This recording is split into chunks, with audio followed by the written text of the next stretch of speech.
Hello, welcome to Ben Lingual, and this reading of Wuthering Heights, Chapter 4. What vain weathercocks we are! I, who had determined to hold myself independent of all social intercourse, and thank my stars that at length I had lighted on a spot where it was next to impracticable, I, weak wretch, after maintaining till dusk a struggle with low spirits and solitude, was finally compelled to strike my colors, and under pretense of gathering information concerning the necessities of my establishment, I desired Mrs. Dean, when she brought in supper, to sit down while I ate it, hoping sincerely she would prove a regular gossip, and either rouse me to animation or lull me to sleep by her talk. "You have lived here a considerable time," I commenced. "Did you not say 16 years?" "18, sir.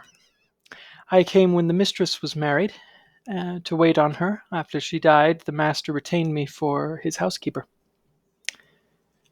"Indeed." There was a pause.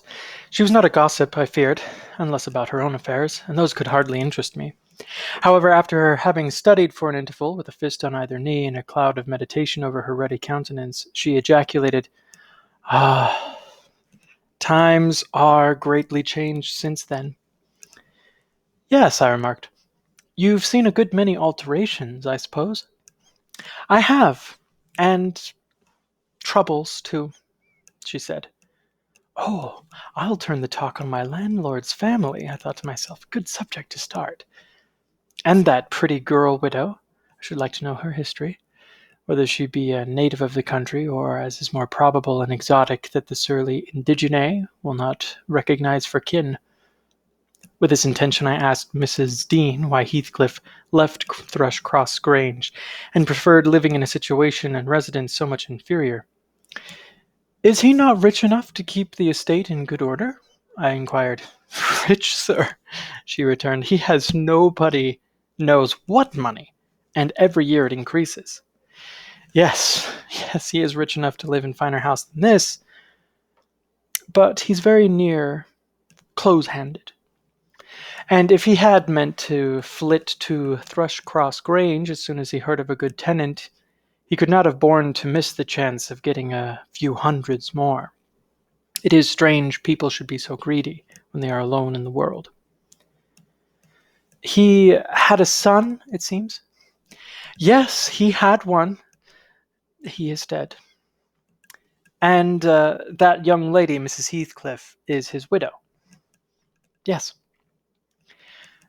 "Where did she come from originally?" "Why, sir, she is my late master's daughter.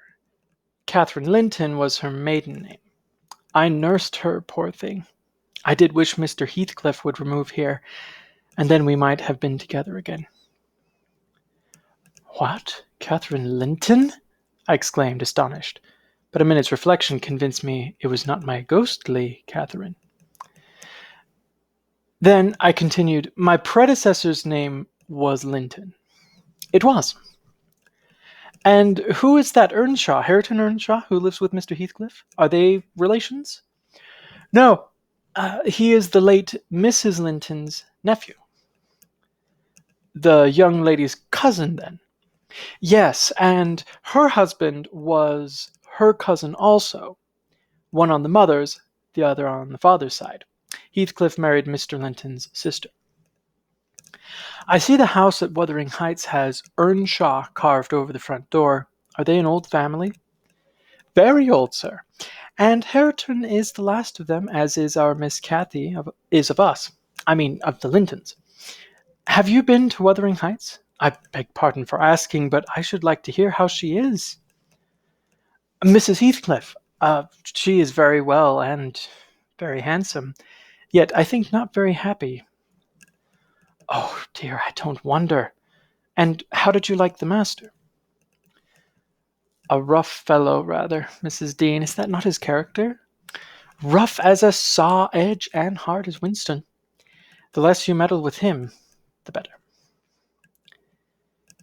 "He must have had some ups and downs in life to make him such a churl. Do you know anything of his history?"